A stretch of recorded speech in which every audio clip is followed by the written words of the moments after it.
আসসালামু আলাইকুম সবাইকে স্বাগত জানাচ্ছি আজকের রেসিপিটি দেখার জন্য। আমার আজকের রেসিপি আলু পরোটা। যে কেউ বানাতে পারবেন, বেলার ঝামেলা ছাড়াই। খুব সহজ একটা নাস্তার রেসিপি। যারা ঝটপট নাস্তা তৈরি করতে চান, আশা করছি আজকের রেসিপিটি তাদের জন্য অনেক বেশি কাজে লাগবে। তো চলুন ঝটপট তৈরি করে নেওয়া যাক। আলু পরোটা বানানোর জন্য এখানে আমি 3টা আলু নিয়েছি, আর আলুগুলোকে আমি আগে থেকে ধুয়ে রেখেছিলাম। এবার এগুলোকে ছোট পিস করে কেটে নিচ্ছি।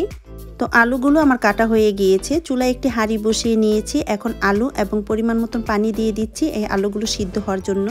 দিয়ে দিচ্ছি স্বাদ মতো লবণ। নেড়েচেড়ে একটু মিশিয়ে নিচ্ছি। চুলার আঁচ মিডিয়ামে রেখে ঢাকনা দিয়ে ডেকে দিচ্ছি আলু সিদ্ধ হওয়া পর্যন্ত। আলুটা সিদ্ধ হতে হতে পরোটার ভিতরের পুর তৈরি করার জন্য এবার সবজিগুলোকে কেটে নিচ্ছি। সবজির জন্য এখানে আমি নিয়েছি একটা সবুজ ক্যাপসিকাম। এবার এটাকে কুচি করে কেটে নিচ্ছি। হাতের কাছে যদি ক্যাপসিকামটা না থাকে, আপনি চাইলে এখানে পরিমাণ মতো ফুলকপি অথবা বাঁধাকপিও কুচি করে কেটে নিতে পারবেন। সেই সাথে গাজর, পেঁয়াজ কুচি তো আছেই। আলুগুলো সিদ্ধ হয়ে গেছে। এখন চুলা থেকে নামিয়ে এগুলোকে পুরোপুরি ঠান্ডা করে ভালো করে ম্যাশ করে নিতে হবে। এখন পেঁয়াজটাকে কুচি করে নিচ্ছি, আর ঝালের পরিমাণটা নিজেদের মতো করে দিয়ে নিতে পারবেন। যাই যতটুকুন ঝাল খেতে পছন্দ করেন। আলু পরোটায় ঝালের পরিমাণটা একটু বেশি দিলে খেতে কিন্তু অনেক বেশি মজার হয়। তবে বাচ্চাদের জন্য তৈরি করলে এখানে ঝালের পরিমাণটা অবশ্যই একটু কমিয়ে দিবেন। এবার গাজরটাকেও গ্রেট করে নিচ্ছি। এখানে আমি একটা মিডিয়াম সাইজের গাজর নিয়েছি, আরও নিয়েছি টুনা ফিশের ক্যান একটি। এই টুনা ফিশ যদি আপনার হাতের কাছে না থাকে, আপনি যে কোনো কাটা কমলা বড় মাছ এখানে অ্যাড করতে পারবেন। তবে মাছটা লবণ দিয়ে সিদ্ধ করে কাটা বেছে নিতে হবে। চুলায় একটি প্যান বসিয়ে এর মধ্যে দিয়ে দিচ্ছি 1 টেবিল চামচ পরিমাণ রেগুলার রান্নার তেল। তারপরে দিয়ে দিচ্ছি পেঁয়াজ কুচি। এখানে 1 কাপ পেঁয়াজ কুচি আছে। এখন পেঁয়াজটাকে একটু হালকা সফট করে ভেজে নিব। পেঁয়াজটাকে লালচে করে ভাজতে হবে না। তো পেঁয়াজটা হালকা সফট করে ভাজা হয়ে গিয়েছে। দিয়ে দিচ্ছি গাজর কুচি। এবার এর মধ্যে দিয়ে দিচ্ছি কাশ্মীরি লাল মরিচের গুঁড়ো 1/2 চা চামচ, হলুদ গুঁড়ো দিয়ে দিচ্ছি 1/4 চা চামচ। গাজর এবং পেঁয়াজের সাথে মশলাটাকে নেড়েচেড়ে মিশিয়ে 1 মিনিট রান্না করে নিয়েছি। এখন এর মধ্যে দিয়ে দিচ্ছি কুচি করে রাখা ক্যাপসিকাম। এবার ক্যাপসিকামটাকে নেড়েচেড়ে একটু মিশিয়ে নিচ্ছি। দিয়ে দিচ্ছি টুনা ফিশ, সেই সাথে দিয়ে দিচ্ছি স্বাদ মতো লবণ। এখন এই সব কিছুকে একসাথে মিশিয়ে রান্না করে নিব আরও 1 মিনিট। 1 মিনিট রান্না করে নেয়ার পর এর মধ্যে দিয়ে দিচ্ছি ভাজা জিরে গুঁড়ো 1/2 চা চামচ, সেই সাথে দিয়ে দিচ্ছি কাঁচামরিচ এবং ধনিয়া পাতা কুচি। এখন এই সব কিছুকে একসাথে ভালো করে নেড়েচেড়ে মিশিয়ে চুলা থেকে নামিয়ে ঠান্ডা করে নিব। এটাকে কিন্তু বেশি সময় ধরে রান্না করতে হবে না। আলুগুলো ঠান্ডা করে সিলকা ছাড়িয়ে আমি একটা মিক্সিং বলে নিয়ে নিয়েছি, আর আলুগুলোকে আমি একদম মিহি করে ম্যাশ করে নিয়েছি। দেখতে পাচ্ছেন এর মধ্যে কিন্তু কোনো আস্ত ভাব নেই।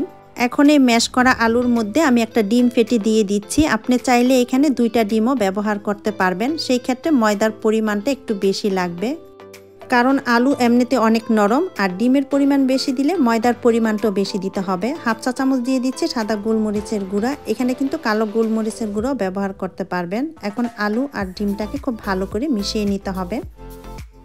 আলু এবং ডিমটাকে ভালো করে মিশিয়ে নেয়ার পর এবার এর মধ্যে 1/2 কাপ দিয়ে দিচ্ছি মজারেলা চিজ, সাথে দিয়ে দিচ্ছি কিছুটা লবণ। আপনি এখানে যে কোনো চিজই ব্যবহার করতে পারবেন। এখন অল্প অল্প ময়দা দিয়ে এটাকে খুব ভালোভাবে মেখে নিতে হবে, আর এই কাজটা একটু সময় নিয়ে করতে হবে যাতে ডিম এবং আলুর সাথে ময়দাটা খুব ভালোভাবে মিশে যায়। আর এই ময়দা দিয়ে আলুটাকে মেখে নেওয়ার কারণেই কিন্তু আলুর ভিতর পুর দিয়ে পরোটা বানিয়ে যখন তেলে ভাজা হবে, তখন আর এই পরোটাটা খুলে বা ভেঙে যাবে না। তো পরোটা বানানোর জন্য আলুর ডোটা মাখানো হয়ে গেছে। এখন একটা ট্রেতে আমি কিছু ময়দা ছিটিয়ে নিচ্ছি। এতে করে পরোটা বানিয়ে রাখার পরে নিচ থেকে লেগে থাকবে না, সহজে উঠে আসবে। এবার হাতে সামান্য তেল লাগিয়ে পরিমাণ মতন আলুর ডো নিয়ে হাতের তালুতে ছড়িয়ে এর মাঝখানে তৈরি করে রাখা পুর দিয়ে নিতে হবে। তারপরে চারপাশ থেকে এভাবে আটকিয়ে গোল করে ছড়িয়ে নিলেই কিন্তু পরোটা তৈরি হয়ে যাবে। আর এই পরোটাটা কিন্তু একটু মোটাই হবে। তো আমার সবগুলো পরোটা বানানো হয়ে গিয়েছে। এখন এই পরোটাগুলোকে বেজে নিতে হবে, কারণ এই পরোটাগুলো বানিয়ে বেশি সময় রাখা যাবে না। পরোটা ভাজার জন্য চুলায় একটি ফ্রাই প্যান বসিয়ে এর মধ্যে কিছুটা তেল দিয়ে হালকা গরম করে নিয়েছি। এখন এই গরম তেলের মধ্যে দিয়ে দিচ্ছি বানিয়ে নেওয়া পরোটাগুলো। আর এই পরোটাগুলোকে কিন্তু ডুবো তেলে ভাজা যাবে না, এরকম অল্প তেল দিয়ে ভেজে নিতে হবে। চুলার আঁচ লোতে করে একটু সময় নিয়ে কয়েকবার এভাবে এপাশ ওপাশ উল্টিয়ে এই পরোটাগুলোকে ভেজে নিতে হবে। তো পরোটাগুলো ভাজা হয়ে গিয়েছে। এখন আমি এগুলোকে প্যান থেকে তুলে নিচ্ছি।